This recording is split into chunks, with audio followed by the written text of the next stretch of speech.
Ekipu čini 11 članova. Došli su sa 2 kamere, 2 drona, nekoliko fotoaparata. To je naš standard kada se rade dokumentarne emisije. Veoma nam je važno da imamo stručnjake iz svih oblasti televizijskog rada, kako bismo napravili što kvalitetniji serijal. U maniru velikih televizija, producentkinja sa CCTV-a je u Srbiju došla nedelju dana ranije kako bi ispitala teren.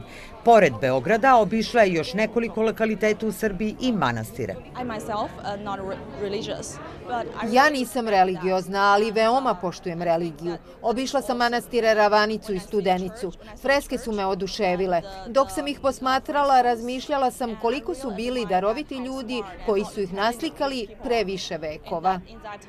Kolege sa kineske državne televizije neće ići samo utabanim turističkim stazama. Žele da publici predstave srž našeg života. Tako će recimo, između ostalog, tokom boravka u Beogradu, pored obilaska Hrama Svetog Save, Muzeja Jugoslavije, Muzeja Nikole Tesle, Kalemegdanske tvrđave, obići recimo jednu od berbernica. Takođe su iskazali interesovanje da obiđu 2 vrlo značajne i interesantne poslastičarnice, da vide kako mi recimo pripremamo slatkiše. Zbog velikog interesovanja stranih turista za Srbiju, ove je godine našu zemlju obišlo 155 novinara sa svih meridijana.